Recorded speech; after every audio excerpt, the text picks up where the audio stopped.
I got a dead person on my arm. It's time for Must Have Seen TV, the podcast dedicated to the sitcoms of the 20th century from I Love Lucy to News Radio. I am your TV guide, Barb Hardley, a gorgeous drag queen that you can see right now if you go to YouTube and watch Must Have Seen TV on YouTube. And let's say hello to the Laverne to my Shirley, or the Lenny to my Squiggy. Ethan K. Hello, Ethan. Hey, Barb.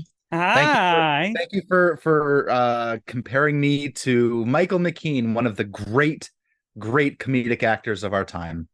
I know it's just so crazy that he's on Laverne and Shirley. This was his big break. No, yeah, this is pre. He is a kid in the hall, isn't he? No, Wait, that's no, Mike wait. McKinney. Mark Mike McKinney. McKinney, yes. God. Michael But they're McKean. both on SNL at the same time. Michael McKean was not on SNL. Yes, for like one season, I think. Oh, maybe he was. There's so much background on Michael McKean. He's so great. You've seen him. You've seen it. He's Lenny in Laverne and Shirley. He's on Better Call Saul. He was in Good Omens. I saw him on Broadway in Superior Donuts. Oh, He is just a very versatile actor. He's in so many of the Christopher Guest movies. He was in Spinal Tap. well, he's the iconic gay in Best in Show. Well, Oh, he's that's the right. partner of Yes. he's the Seb, and I am the John Michael Higgins character, who has to pack so many kimonos for a 2-day trip. Anyway, uh, oh, we did get a really nice YouTube comment that I should have. I would love to hear a very nice YouTube comment because I need You love validation them in my life. My job is hard. always. So this is on, of course, the Alfred Hitchcock episode that we Oh, did, an unlocked window. It was part of Pride Month. And the comment from Nico, and then a bunch of words. I don't know. Really enjoyed this podcast. I've been thinking about the mysterious T.C. Jones since seeing the Alfred Hitchcock Hour episode. Thanks so much for your entertaining and interesting discussion. You are welcome. Anything to spread the love of T.C. Jones and early to mid 20th century drag queens, I am clearly here for. that's where TC Jones made his money. And Mm-hmm. that's the history that we were mining then, and we can mine it again when we find something else for next Pride Month. But right now it is Halloween season, and it is October. We are recording on October 1st, 2023. It is a balmy, what it's balmy, or it's just a plain hot day Yeah, here, it was feeling pretty folly for a little while. and now it is so hot that I burned my hand on my doorknob going outside this morning. Who are you? Joe Pesci? Ah, See, Home Alone. very nice. Thank you very much for the callback to great comedic performance by Joe Pesci. Yeah. Oh, and And the other thing that I need I need to show off is myself. oh yes, For again, I am in drag, and everybody needs to see if you go to the YouTube. Hello. if for people Hi. watching it, for people Mwah. listening on a non-visual platform, Barb is wearing a purple off-the-shoulder dress, velvet or Evening velour gown. It is gown, satin. satin, with elbow-length white gloves, with it looks like gold bracelets on the wrist. Just a ton of jewelry. The Ton same of jewelry jewelry. I'll wear for everything. Come over to YouTube and see it in motion. See the wig, see the eye makeup. Yes. But if you're listening on Spotify or Apple Podcasts or wherever you get your must have seen TV, thank you for listening. We do Yeah. appreciate it. Every now and then you'll hear Barb's accent, but otherwise I'll just be talking like myself. Although this is myself. It's a part of me that I've discovered and let out. Uh, Is it a bigger part of you than your Tennessee accent? yeah, by far. By far. It comes and Screw goes. that. But This week we'll be traveling to January 10th, 1978. Saturday Night Fever ruled the box office. Baby Come Back by Player topped the charts. And ABC aired the Laverne and Shirley episode, The Mortician. Ethan, you must have seen The Mortician before today. No, I haven't, but I was really impressed by how good it was. Laverne and Shirley does not disappoint. What date? Wait, say it again. What date was this again? January 10th, 1978. I'm going to look up what happened that day. But we are doing this. We're doing Laverne and Shirley because this is a part of a series where we're doing the most popular sitcom of the decade. We started with Life with Luigi, so already blowing our premise. But Life with Luigi only lasted one season, and that one season was the second highest on average. I Love Lucy was the number one, but we just done a Lucy episode. I did Andy Griffith last week. Now we are on Laverne and Shirley, which dark horse candidate for the most popular sitcom of the 70s. I was thinking Happy Days, or I was thinking All in the Family. Honestly, yeah, I was thinking Happy Days are All in the Family, and Laverne and Shirley was, of course, a spinoff of Happy Days. Happy Days. Both created by Gary Marshall. Absolutely wild that it was for a while more popular than Happy Days. Oh, Barb, Laverne and Shirley was a monster. Yes, Laverne and Shirley.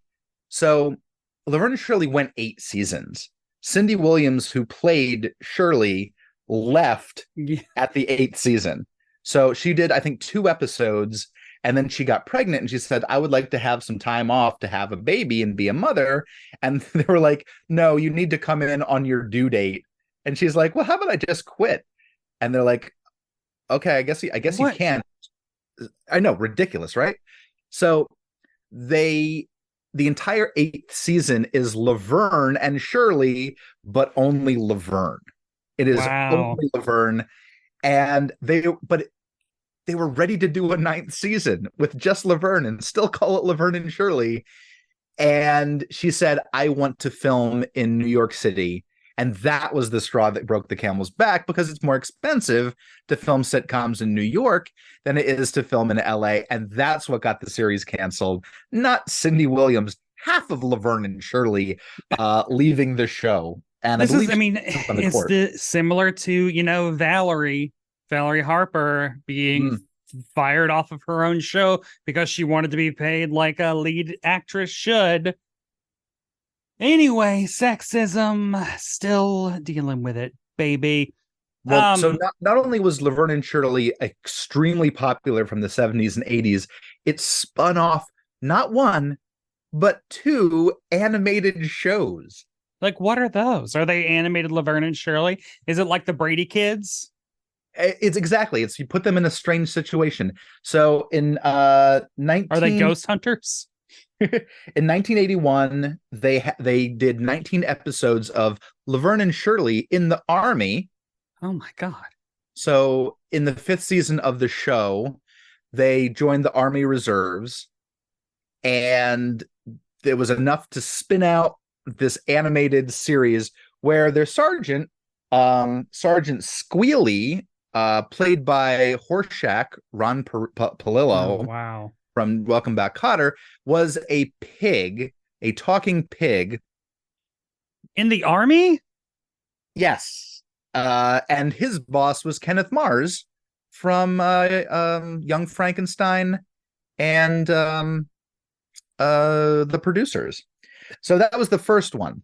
Then they got the great idea of, let's put all of the Happy Days spinoffs together into one big animated show, the Mork and Mindy, Laverne and Shirley, and Fonz Hour. And how many episodes did that run? It didn't run a whole. It ran, I think, also 19 episodes, 14 or 19. Robin Williams did all of the voices for Mork. Pam Dauber did all the Mindy. Henry Winkler did Fonz.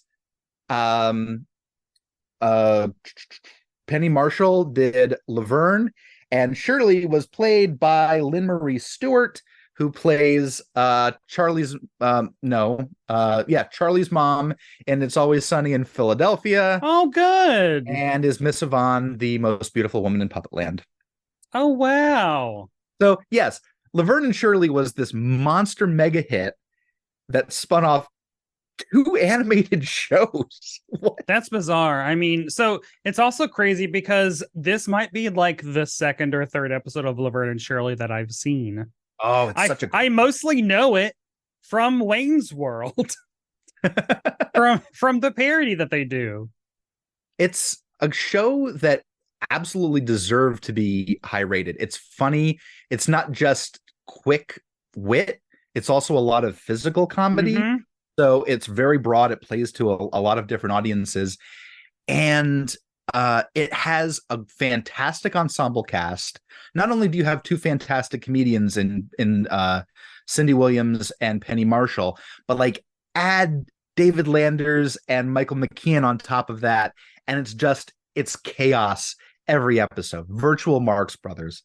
Oh, yeah. And what I enjoyed about this episode, or just in general, like Cindy Williams is playing Shirley is the straight man, essentially, but it's still very funny and has her own weird quirks. It honestly feels a lot like Broad City, if we want to, say current. Like it has the same, like, one is more reserved than the other, but they both are lunatics. They're both messes. And that was the introduction of them on Happy Days.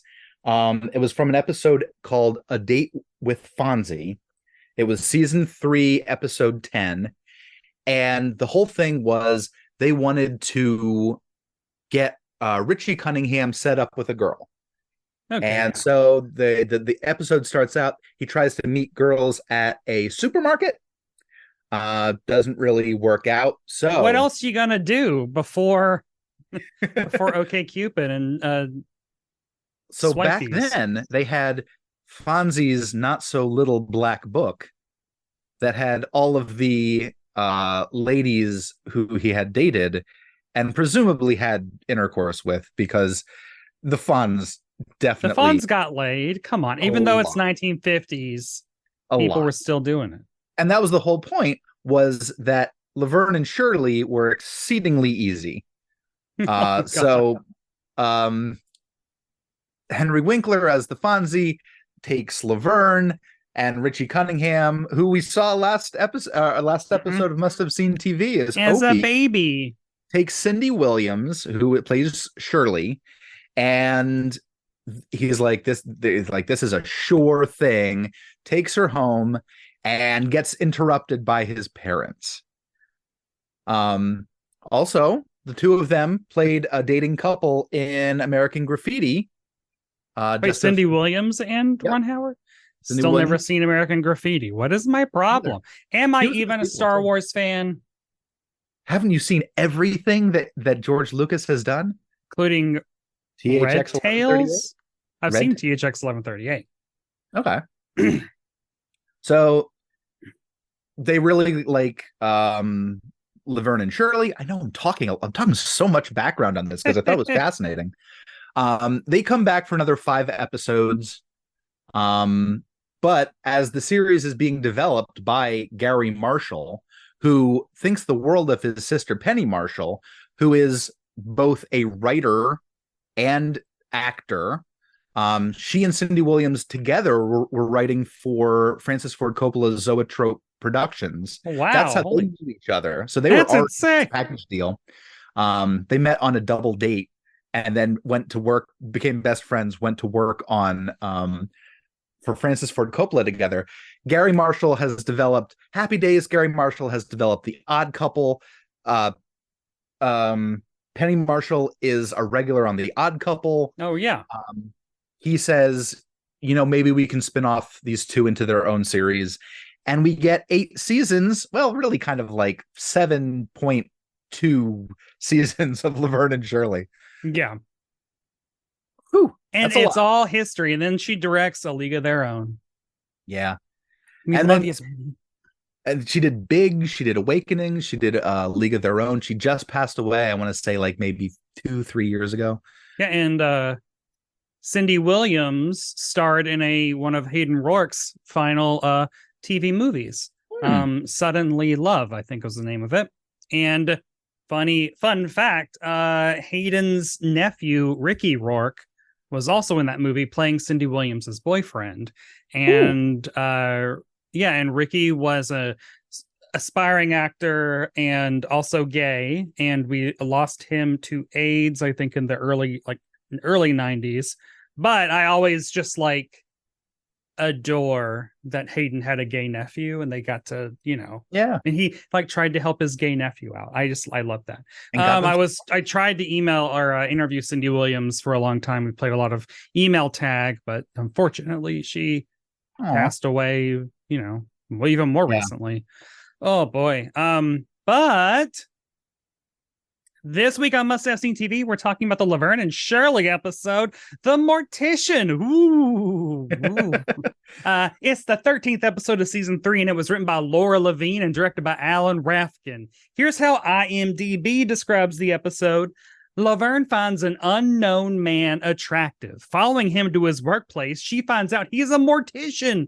She tries to get close by having Shirley fake that she's doomed. Will he feel closer to Laverne for this or horribly offended? Ethan, how accurate is that description? Oh, it's so good. It's exactly where a novelist wrote that, like a little aspiring novelist. There's a lot of this is just a weirdly detailed little summary there. But yeah, that is the episode. And, it is, it's not a Halloween episode. This aired in January.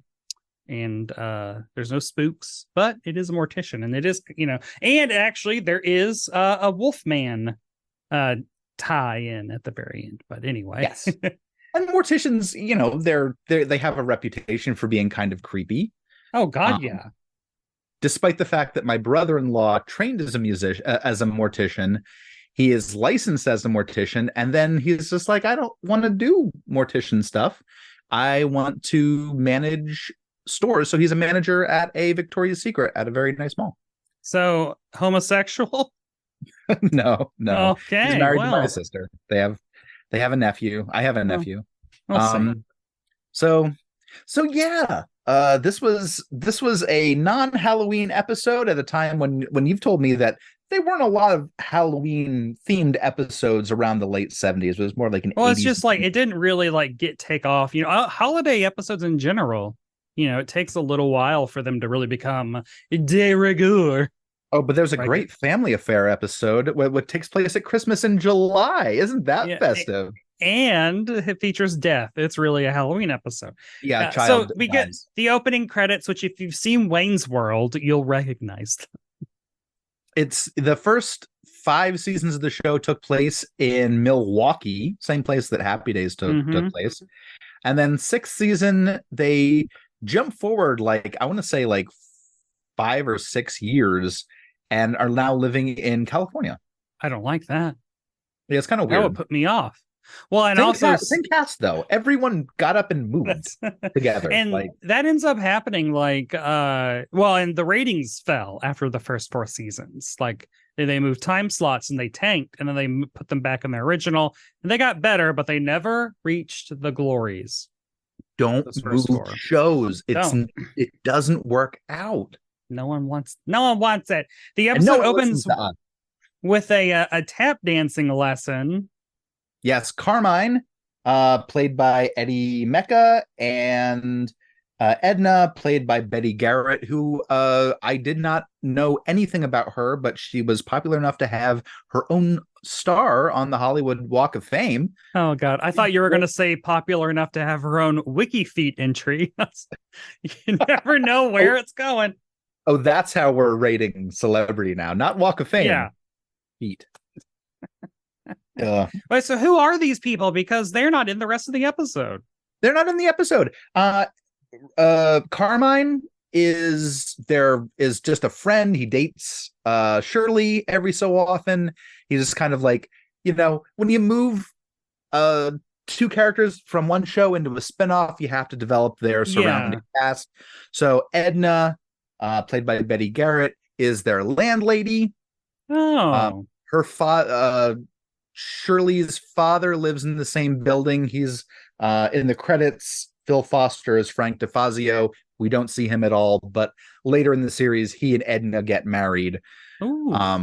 So the father and the daughter are living in the same building. Carmine's just kind of a friend, but living right above Laverne and Shirley are Lenny and Squiggy. Okay. So they're all in the same building. I mean, it feels like not a very discerning landlady, but I guess, if the paycheck's clear or if the rent check's clear.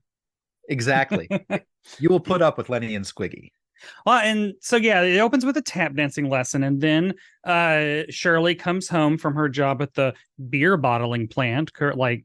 Right, yeah. Where she was like, I just had a 12-hour shift, like teaching someone how to put caps on bottles. And Conrad's like, you only work 8 hours. Is like, 8 hours. And then 4 of those hours, she was literally like on my feet or something. Like standing on my feet. Oh, it's like, it was 8 hours standing on my feet. And then 4 of those hours, she was standing on my feet. So I guess that's the way you train someone, is you have to like be right in front like, of them. When the parents doing a slow dance with their child, and it's like, put your feet on my feet. That's what it was. And then put the caps on the beer bottles, honey. You're doing great. Yes. Push. Yeah. But things move fast because Laverne is absent. And they ask Shirley, why are you home by yourself? And she says, and it's like, well, Laverne's been taking the bus home. She has a crush on a bus passenger. She's been hiking her skirt up a little bit to kind of give him a little leg show. As they're standing there holding the bar on the bus together. But so things move fast because we find out that she has followed him to his place of employment. Yeah, she's going further than she's going further than she's ever gone before. All the way to his place of employment. Especially in the 1950s, apparently it was not common for women to approach men and say, I am interested in you. That comes up at the end of the episode.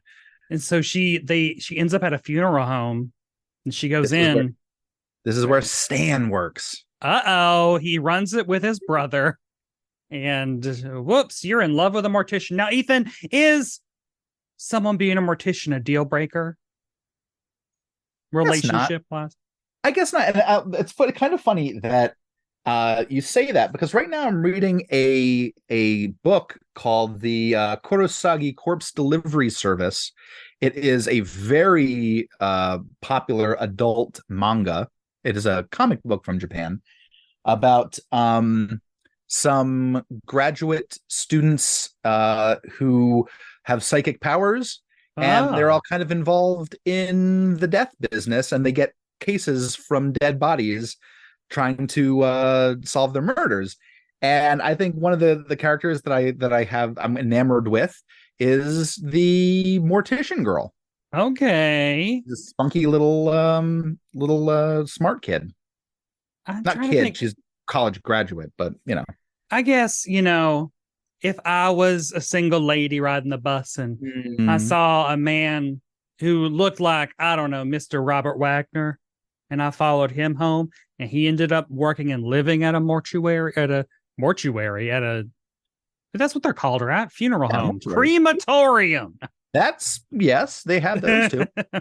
I mean, I do find the mortician profession to be a little bit disturbing.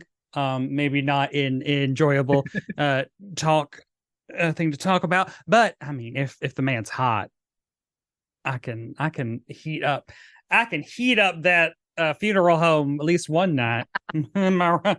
I don't know. Own little crematorium. Yeah, let's make some hot bodies. Make some ash. I don't know. Yeah, then he is actually more disturbed by me and all the weird jokes I'm awkwardly making. He's like, "You get out. He'll get over now." No, he'll get over that. Right. And then we'll get married. No, so anyway, yeah, like she finds out that he works at a funeral home. He business side. He's not the hands deep in the pocket. In the bodies. He does say like, "Oh, Laverne from the bus, you have lovely knees." So he does, he remembers her. He recognizes her calling card. Her And he her below the waist knockers. Right? Can you call knees that? knocking knees, Knee knockers, yeah. And then he sees a bracelet that she has that has cows on it. She drops it because it's like a loose clasp. And it's so weird. It's from the gift shop at the Chicago Stockyard. And he goes, "Oh, they have a gift shop." She says, "Yeah, it's by the where they kill the cows, but it's you got to go around the back and it's hard to find." I thought it was Penny funny. Marshall is again, like I've only ever seen her mostly when she's older. I haven't seen she has a guest spot on the Bob Newhart show early on, so I've seen that, of course. But she just has such a fun, weird energy.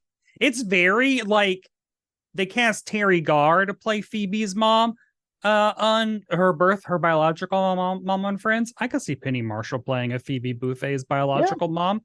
Very spacey, very love it. Some of the younger people watching this, or maybe not even younger, like maybe my age, might remember her and her brother from their cameo in the movie Hocus Pocus. Yeah. You don't like that? I'm just like Hocus Pocus is fine. But their cameo, he plays. No, I appreciate them having a cameo. They're married in Hocus Pocus in real life, which is scary. Well, she was married to Rob Reiner for 10 years. Oh, God. And she auditioned for the Sally Struthers part in All in the Family, but they went with Sally Struthers instead. Man. But she ended up in real life marrying. She was the real Sally Struthers. Exactly. In a way.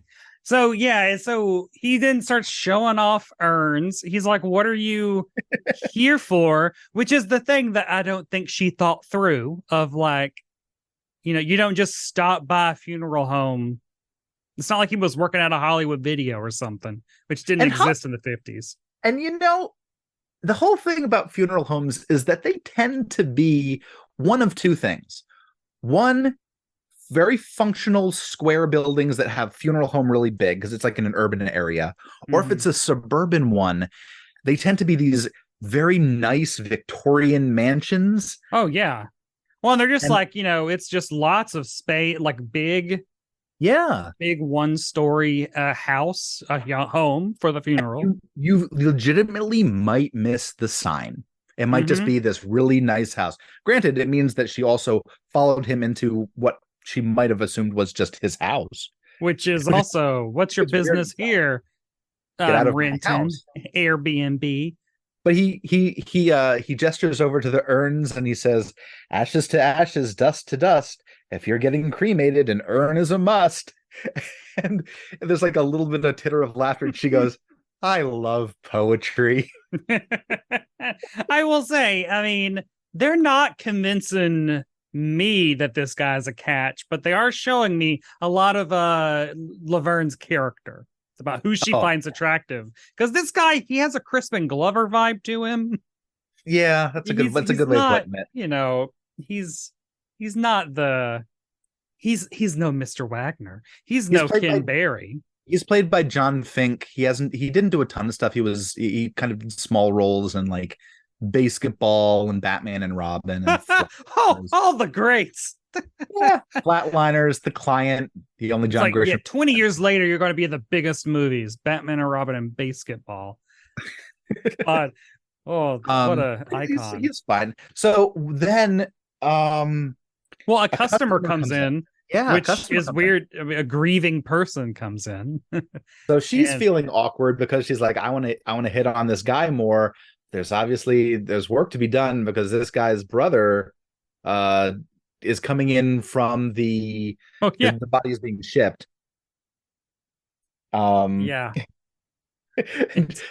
He's given a seat just to kind of like just in the funeral parlor while Stan the mortician goes off to check on the body delivery, and Laverne just goes, "Isn't he a nice guy?" Yeah. That's one thing we can agree on. The mortician. Mwah. Such a nice man. Nice man. And then we get some amazing physical comedy of, Laverne's looking at an urn, and then what happens is the bracelet falls off into the urn. she like looks around and is like, oh no, wait, it's in there. Oh no. So she reaches in to get it out. Of course, the hand gets stuck in the urn. It's good. It's all good.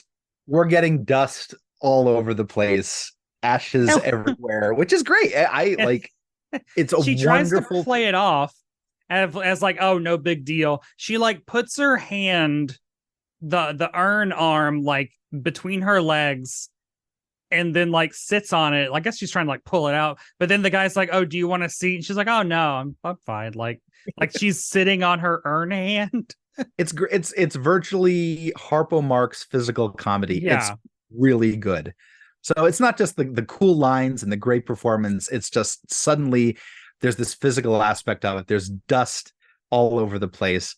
And Stan comes back. She fesses up.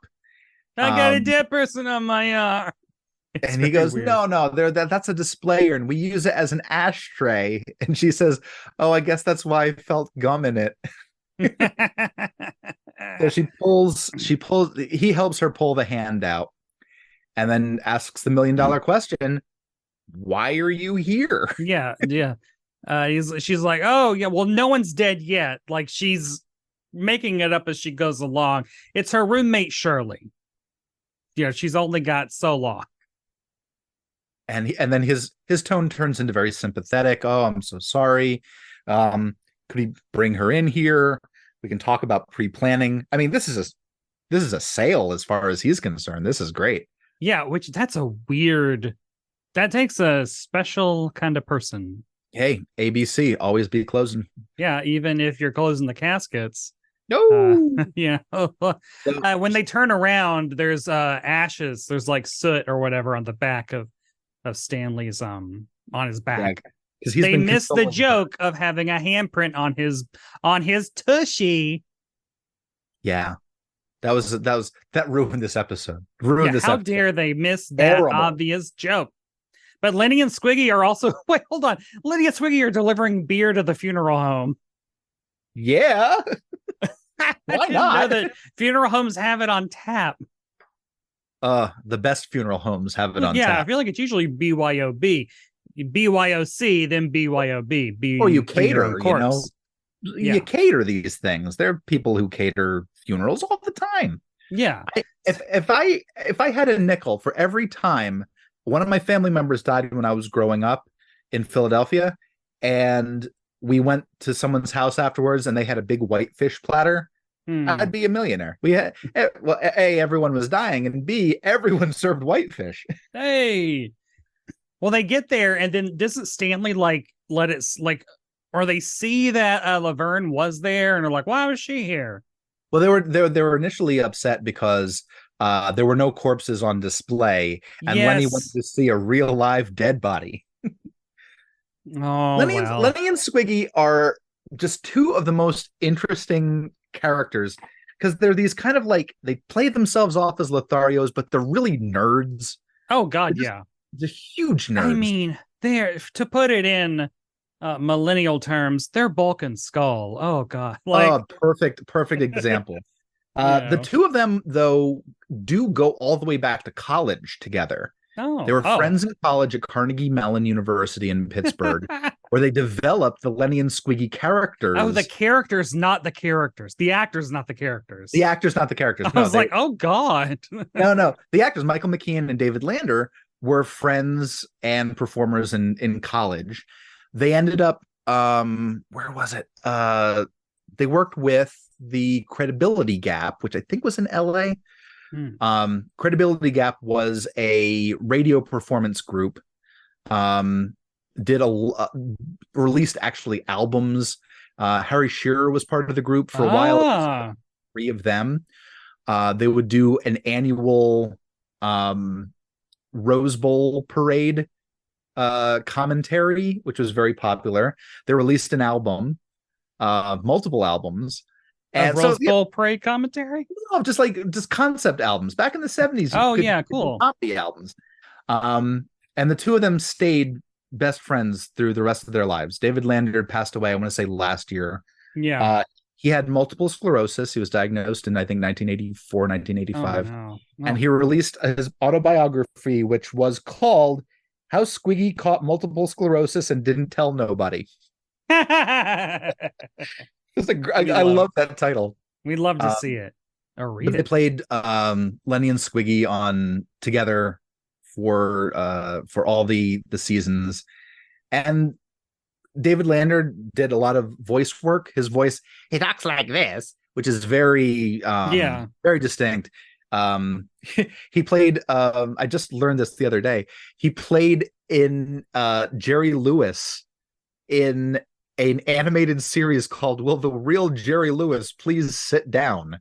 He can't get no respect even.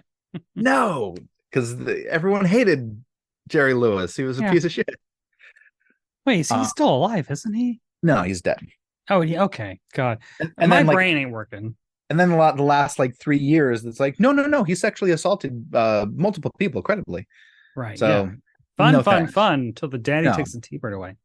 But David Lander, actually fantastic guy. Played Doc Boy in the Garfield. Oh, great! I love Doc Boy. So he doesn't have any surely of that. As the rivers pot. Let's see. Yeah, so good. Well, this is where they find out that, from the Mortician that Shirley is dying, and the world's rocked. They are inconsolable. Yeah. It was smash cut to Shirley at home reading a children's book to a stuffed cat. Yeah. The cat was in other episodes. That's Boo Boo Kitty. Boo Boo Kitty is just her stuffed animal that she loves. Boo Boo Kitty shows up a couple different places, a lot of different episodes. It's weird that she's reading a little golden book to Boo Boo Kitty, but you know what? I love that. Well, then she hears like a knock at the door or whatever, just like hides it. But it's Laverne that comes home, right? Yeah. Yeah. Laverne comes in. She says, "Oh, I went to his place of business," and she goes, "Oh, he's a businessman. He has his own business." And she goes, "Well, he's a mortician." She goes, "Ew." Yeah, it's big. It's it's such a funny reaction. Goes, well, someone has to do it, but we don't have to know them. Yeah. So whereas you have huge crushes on people that we've seen in these episodes, I have a huge crush on Cindy Williams. I had a huge crush on her growing up. She's adorable. Oh, yes. Hilarious. And deserved to be in every episode of this show. Yes. She deserved to be. This is why there are unions. It could, and then she and Penny Marshall had a falling out, and they didn't reconcile until right before they died. Oh God! Like, what the hell? That sucks. Ruins good people.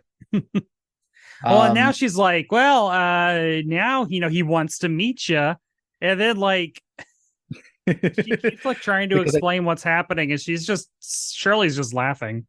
Is like, no, because I told you that they told him that you're gonna die, and she's like, I'm not doing this. But then, wait, look at my head and watch my head. Like, she just nodded her head no. Yeah, and then that's when Alan Steckler is brought up, the guy who chewed his socks, the blackmail.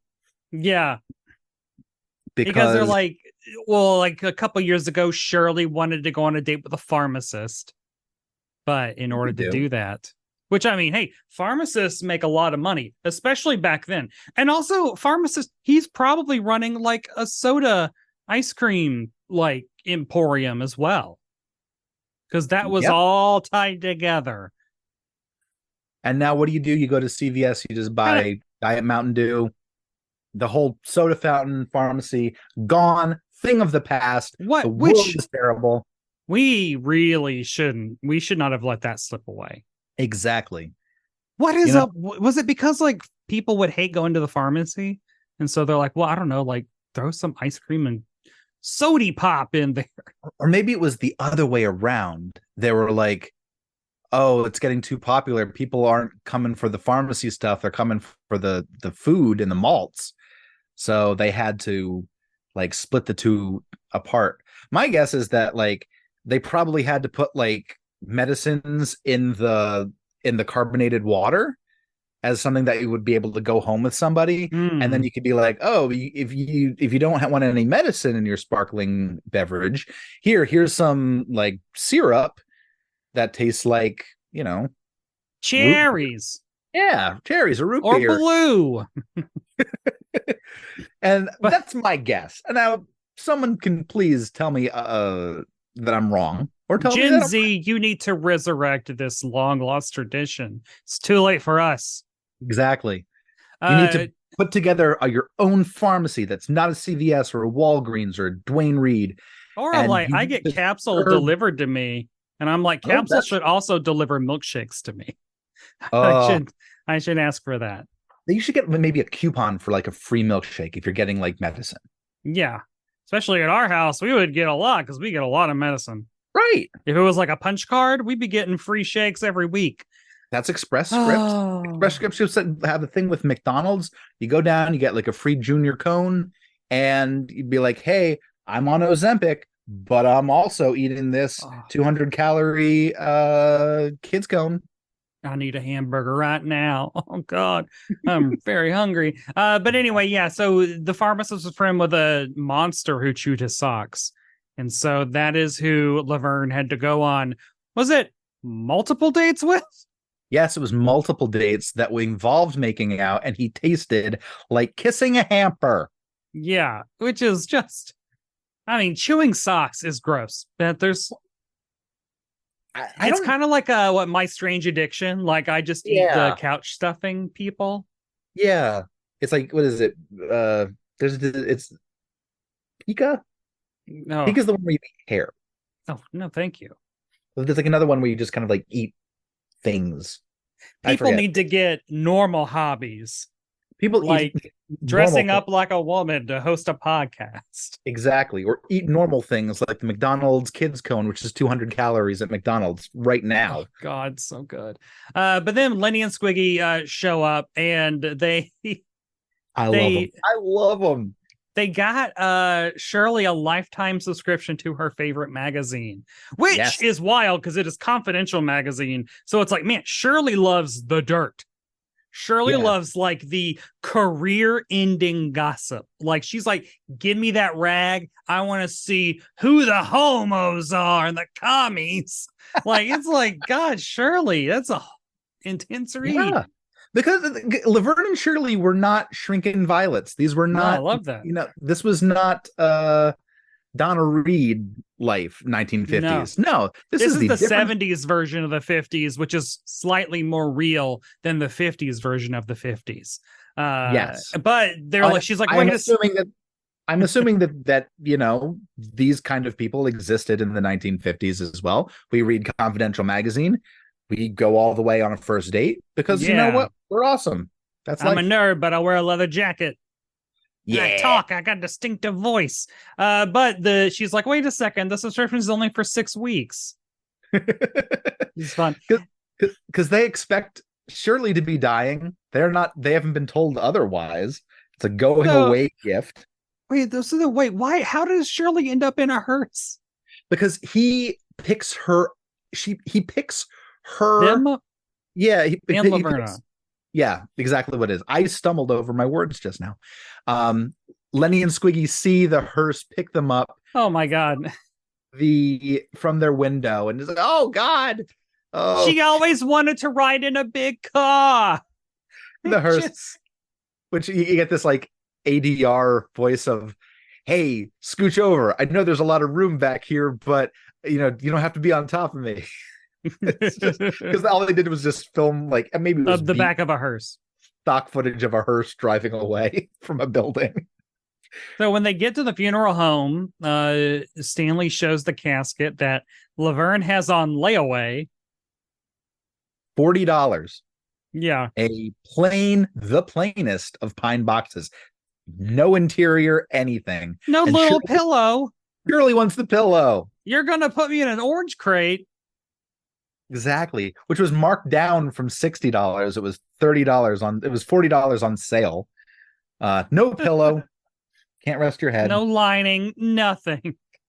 So they said, can you Laverne pulls her aside and says, "Can you be a little bit more sad? Can you switch to cowardly about Yeah. dying instead of not giving a shit about it?" Um, so And she starts acting. yeah, she really starts getting into this sobbing. Oh, I'm really a coward. I'm a chicken. I'm a lily-livered chicken. The entire time, and Stanley Stan comforts falls her. for it. Yeah, good for Stan. But then, man, but then like, wait, how then? Why does Laverne give up the gig? He's like trying to like send her out so like they can look at caskets, I guess. Yeah, and she lets it slip that she's not dying.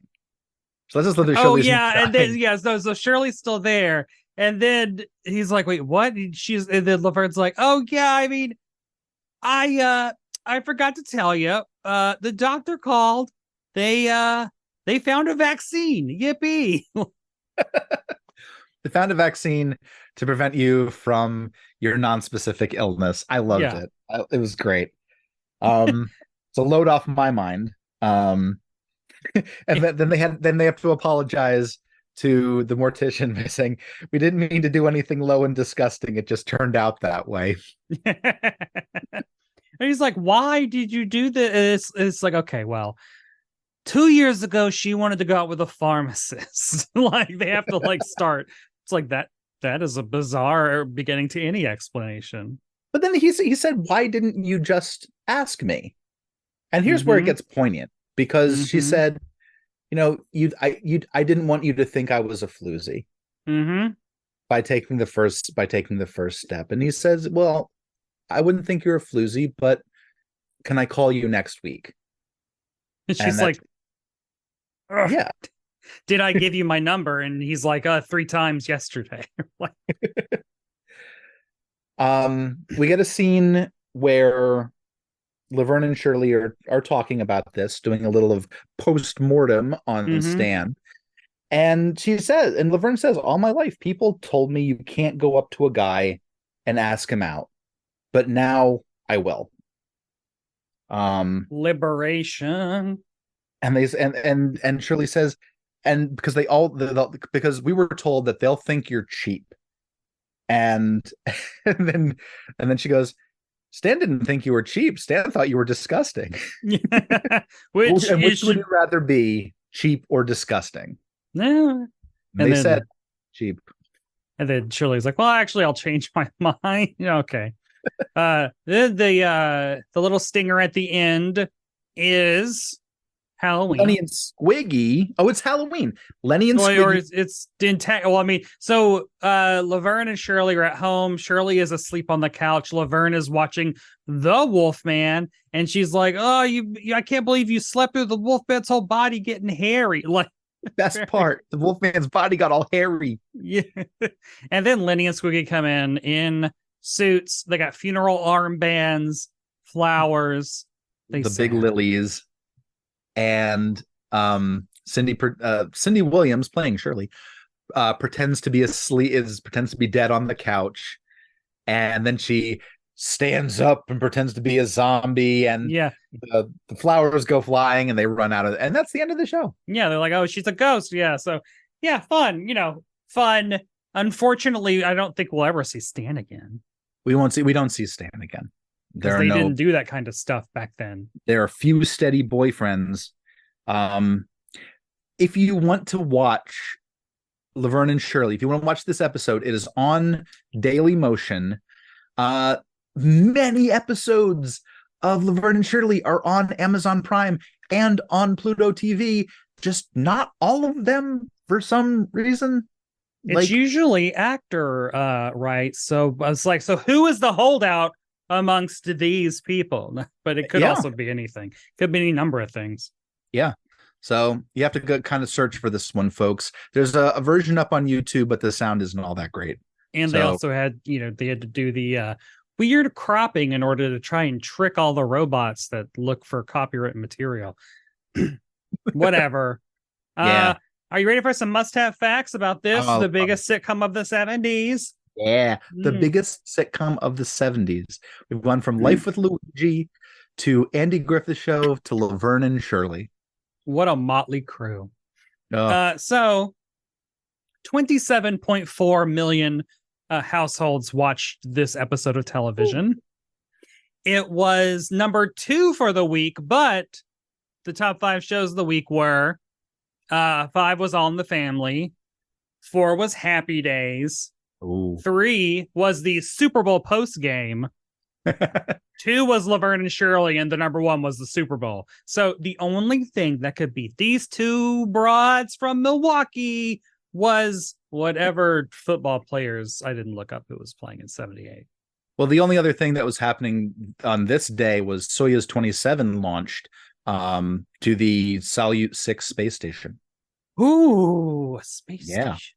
Space stuff. The ABC Tuesday night lineup was Happy Days, followed by Laverne and Shirley, then Three's Company, then Soap, and then the Drama Family. What a night! Ooh, that's a great night. I mean, strap yourself in. This is great. Stick with it. When looking through the the top shows of the 70s, it is wild how everything was there were just so many cinematic universes in the 70s. Oh, All running at the same time, because we had the All in the Family universe with your Mods and Jeffersons, and I think just then like the spinoffs of those spinoffs, and just it kept going. Well, if you do recall, Betty Garrett, who was in the opening scene as Edna, was also known for playing Irene, the neighbor in All in the Family. Okay, see, there you go. So she And then we double had the dipped. She Happy got the Days, best ones. the Happy Days universe, which included your Mork and Mindy and your Laverne and Shirley. And your And Joni Loves Chachi. Joni loves Chachi. Jonah loving that Chachi.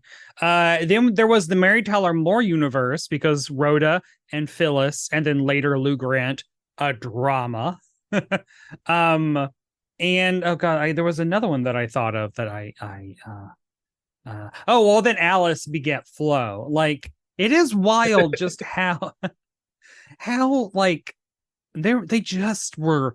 No, you're getting laughs. Here's a show. Here's a show. Here's a show. And the crazy thing is most of them were successful. Yeah, we hear about them. Yeah. And Happy Days itself was a spinoff of Love American Style. You're right. So everything was just like, so you'd say that Laverne and Shirley Go Into the Army was a spinoff of a spinoff of a spinoff. Yeah. And this is why the Tommy Westphall universe is so wild. The whole Seen Elsewhere kid looking in the snow globe.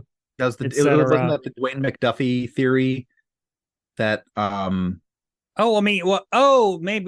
Westphall is the name of the little boy that's looking in the gotcha. snow globe. The idea was Dwayne McDuffie's, that since all of these characters will do like Crossed one-off over. appearances in each other's shows, that it expands all the way from like I Love Lucy.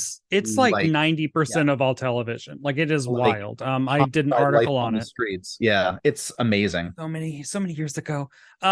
So what are you watching on this night of television? You got to give me something good to beat Laverne and Shirley. Well, what are you watching? Also, the newspaper that I pulled these from, oh boy, really loved writing descriptions. So on ABC, we've got Laverne and Shirley, the Mortician. Laverne loses her heart to the local Mortician and his big black car.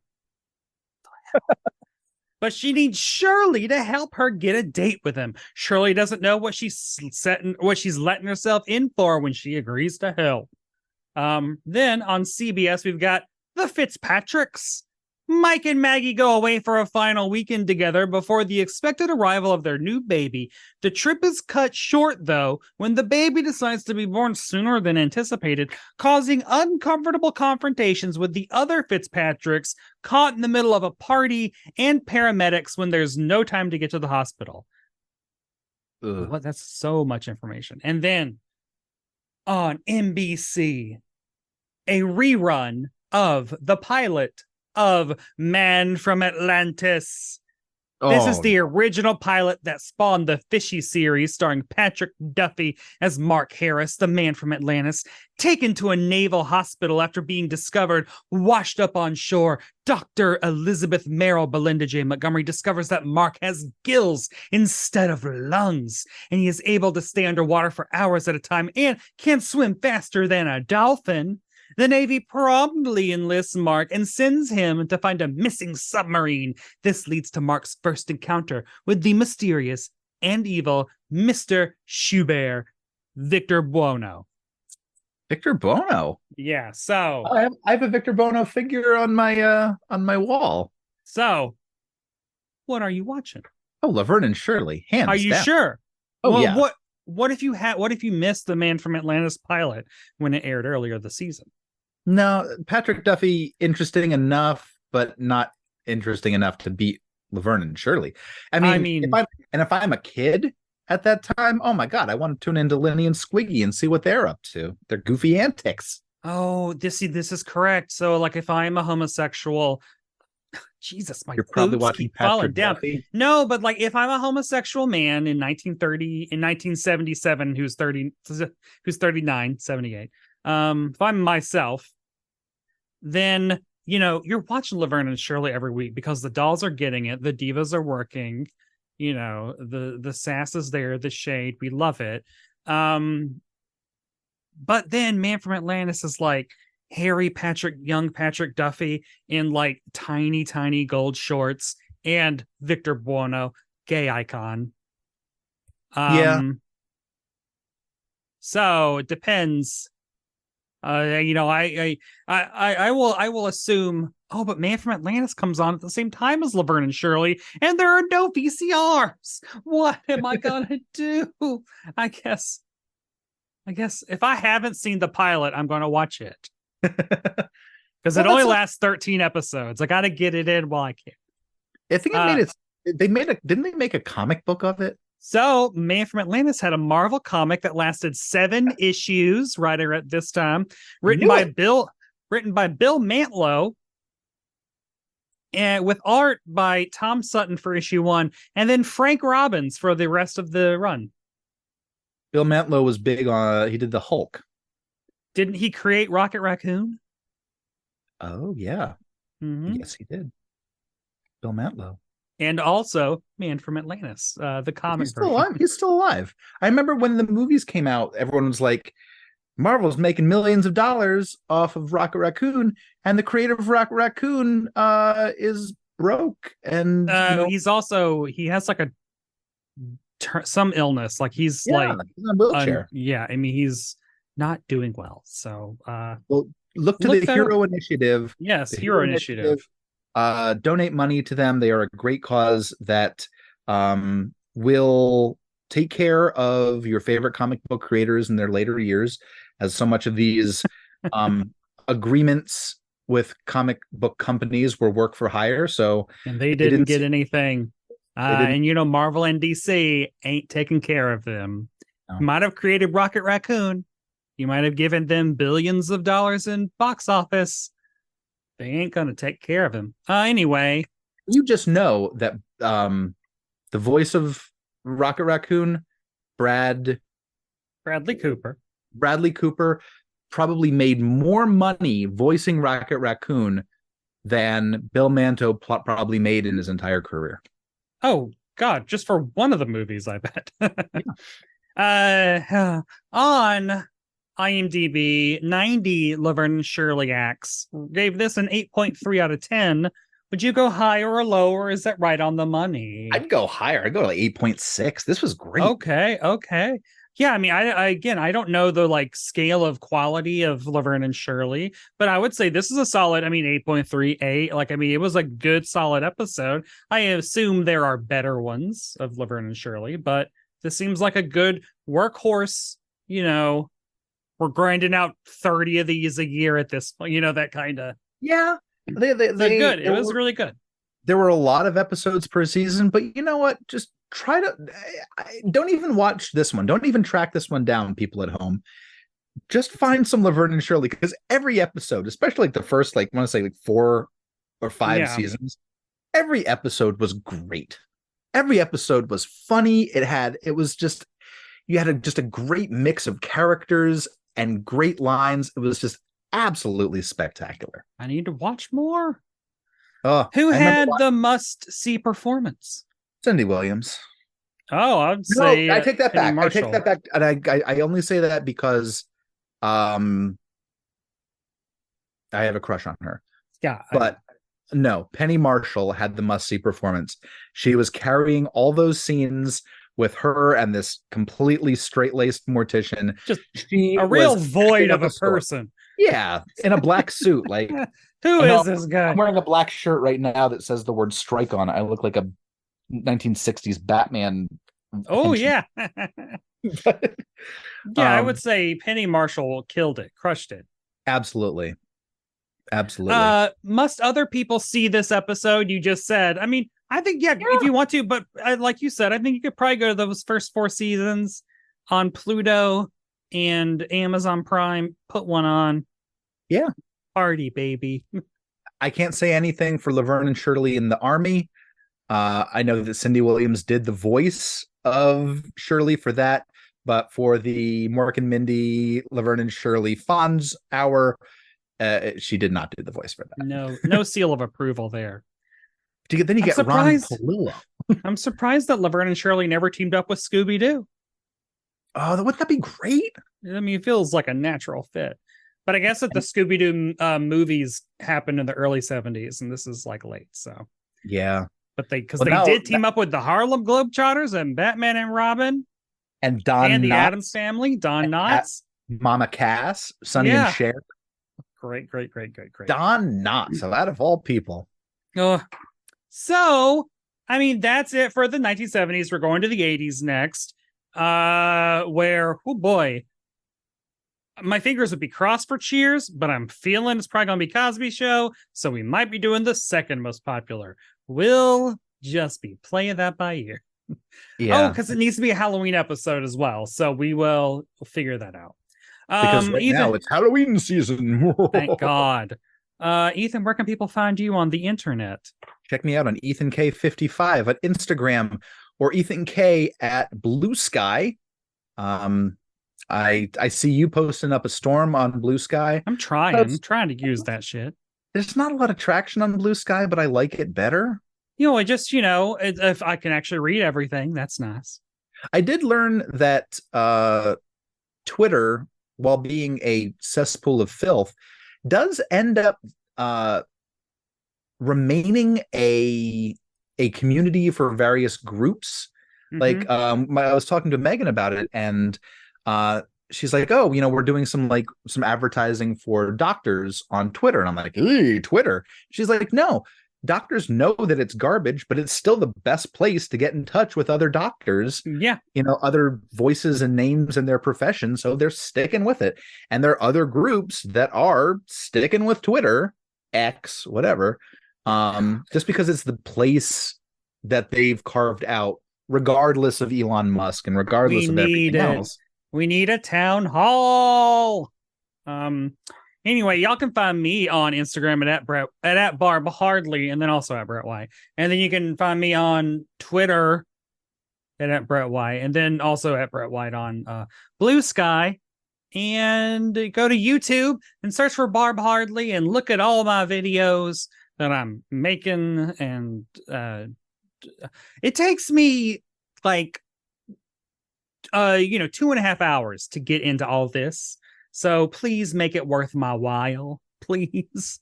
We have 660 views as of today on the Alfred Hitchcock episode. See? So come on, keep it coming, baby.